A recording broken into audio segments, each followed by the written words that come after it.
খুনি হাসিনা পালিয়েছে, কিন্তু হাসিনাকে যারা হাসিনা হয়ে উঠতে সহায়তা করেছে, যাদের কারণে হাসিনা একজন প্রেসিডেন্ট হয়ে উঠতে পেরেছে, তাদের কিন্তু কোনো পরিবর্তন হয় নাই। আমরা দেখতে পেয়েছি 5ই আগস্টের পরে সচিবালয়ের অভ্যন্তরে কিন্তু কোনো বড় পরিবর্তন আসে নাই। তো সেই জায়গা থেকে আমরা দেখতে পেয়েছি পরবর্তীতে কিন্তু সচিবালয়ের অভ্যন্তরে একটা গ্রুপ তারা বিশৃঙ্খলা করেছে, তারা চেষ্টা করেছে একটা সিভিল কু ঘটানোর। তার পরিপ্রেক্ষিতে আমরা জুলাই ঐক্যের পক্ষ থেকে গত 20 মে প্রেস কনফারেন্স করে আমরা এরকম 44 জন সচিব যারা বেশিরভাগের সময়ে বেশিরভাগকে প্রস্তুতি দিয়েছে এবং তাদের আমলনামা সহ আমরা প্রকাশ করেছিলাম। আমরা চেয়েছিলাম এই তালিকা যাচাই বাছাই করে যারা আসলে বেশিরভাগকে প্রস্তুতি দিয়েছে তাদের বিরুদ্ধে যেন দ্রুত ব্যবস্থা নেওয়া হয়। কিন্তু অত্যন্ত দুঃখের বিষয়, আমরা 31শে জুন পর্যন্ত আলটিমেটাম দিয়েছিলাম, 31শে মে পর্যন্ত। সে 31শে মে পার হয়ে যাওয়ার পরেও রাষ্ট্রের পক্ষ থেকে কোনো দৃশ্যমান পদক্ষেপ দেখতে পাই নাই। তো সেই জায়গা থেকে আজকে আমরা জুলাই ঐক্য আমরা মাস টু সচিবালয় করে সচিবালয়ে এসেছি আমাদের দাবির পক্ষে আওয়াজ তোলার জন্য। আপনারা দেখেছেন মিছিলের এক পর্যায়ে আমাদেরকে রাষ্ট্রের আইন শৃঙ্খলা বাহিনী তারা আটকে দিয়েছে। আমরা কিন্তু জুলাই ঐক্যের পক্ষ থেকে তাদের সাথে কোনো ধরনের বিশৃঙ্খলা করে নাই, কোনো ধরনের পরিস্থিতি সৃষ্টি করে নাই।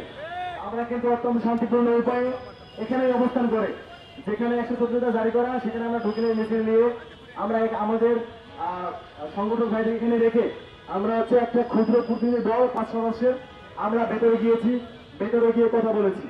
ভেতরে গিয়ে আমরা সেখানকার মন্ত্রী পরিষদের সচিব ডক্টর শেখ আব্দুল আজিজের কথা বলেছি এবং তাকে আমরা আমার দাবিগুলো জানিয়েছি পুনরায়। এবং আমাদের যেই তালিকা সচিবদের সেটা আমরা আবার নতুন করে প্রদান করেছি এবং তার সাথে কথা বলে আমরা নতুন করে আবার একটা টাইমলাইন দিয়েছি তাকে। আমরা এই বিষয়ে আমরা ভেতরে গিয়ে কি কথা বলেছি সে বিষয়ে সংক্ষিপ্ত ব্রিফ করার জন্য আমি অনুরোধ জানাচ্ছি জুলাই ঐক্যের অন্যতম সংগঠন একতা বাংলাদেশ সংগঠনের প্রতিনিধি প্লাবন তারিখকে।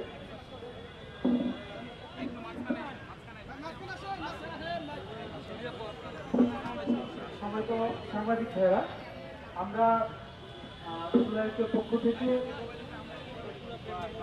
সম্মানিত সাংবাদিক ভাইয়েরা আমরা জুলাই ঐক্যের পক্ষ থেকে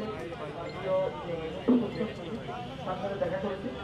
আমরা আমাদেরকে পুরো তালিকা করে 44 জন দুঃখীদের তালিকা এবং আমাদের 50 জন 99 জন ম্যাজিস্ট্রেটের তালিকা তারা তাদের তালিকা আমরা ফরমালি তার কাছে হস্তান্তর করেছি এবং তিনি যারা বলেছেন সেটা গভর্নমেন্টের প্রায় 50টার মতো সচিব বর্তমানে কর্মরত আছেন। এই 5ই আগস্টের পর থেকে 30-এরও অধিক সচিবের অপসারণ এখানে সম্ভব হয়েছে।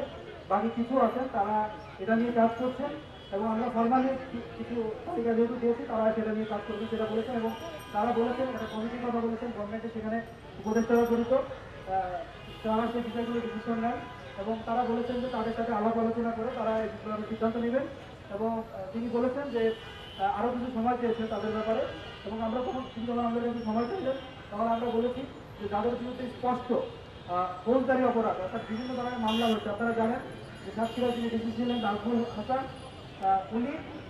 ওনার ব্যাপারে কিন্তু হত্যা মামলা হয়েছে এবং একাধিক সচিবের বিরুদ্ধে কিন্তু বিভিন্ন সময় মামলা হয়েছে।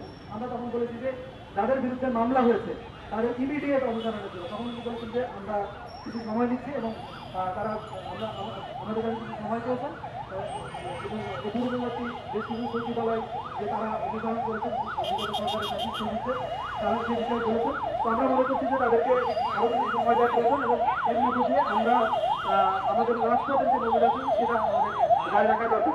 এর থেকে বিস্তারিত তিনি কয়েকটি কমিটির নাম বলেছেন, সেই কমিটির ব্যাপারে কথা বলার জন্য ইসরাফিল ফারাজি ভাইকে অনুরোধ জানাচ্ছি।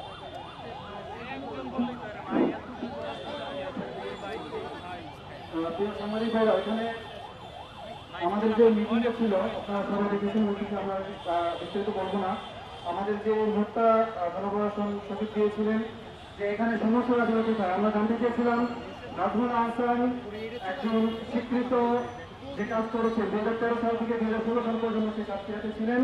এই সময়টায় আপনারা সকলে গণমাধ্যমে যেটুকু আপনারা জানেন সে পুনরুদ্ধার দিয়ে বিভিন্ন বসতবাড়ি বিভিন্ন স্থাপনা ধ্বংস করেছেন। তার নেতৃত্বে 17 জনেরও অধিক ছাত্র জনতা, সাধারণ জনগণ এবং রাজনৈতিক দলের নেতাকর্মীদের হত্যা করা হয়েছে। তো এই সকল বিষয়গুলো যখন আমরা জানতে চেয়েছি, তাকে সবাইকে আপনাদের সমস্যার কোথায় সেটা আমাদের কাছে স্পষ্ট আপনাকে বলতে হবে।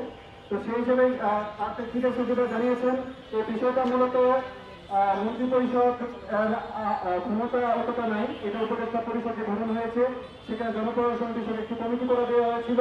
সেই কমিটি মূলত সিদ্ধান্ত নেই আগামীতে কি হবে, কারা থাকবে বা তাদেরকে বহিষ্কার করা হবে, কাউকে ট্রান্সফার করা হবে কিনা। তো সেই কমিটিতে আছেন উপদেষ্টা রেজওয়ানা আহসান। আপনারা জানেন যে রেজওয়ানা আহসান যে দপ্তর, সেই দপ্তরের সচিব হচ্ছে রেজওয়ানা আহসান। আমরা এই বিষয়টা আমরা করে জানার চেষ্টা করবো কেন এখন পর্যন্ত রেজওয়ানা আহসানের সামনে থেকে সে কাজ করছেন এবং সে ছাত্রদের বক্তব্যে দাঁড়িয়ে শপথ নেওয়ার পরে সে কিভাবে এখানে তাকে দাবি দিচ্ছেন।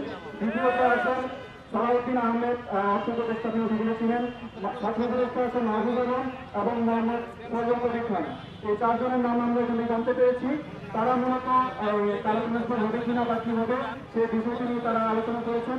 আমরা সার্বিক বিষয়ে আমরা শুনেছি তার কাছ থেকে, আমরা পুরোপুরি সন্তুষ্ট না এবং আমরা তাদেরকে ডেডলাইন দিয়েছি। আমাদের পরবর্তী আমরা কর্মসূচি আমরা ঘোষণা করবো। সেই কর্মসূচি ঘোষণা করার জন্য অনুরোধ করছি আমাদের মুসাফিক আলম মোহাম্মদকে।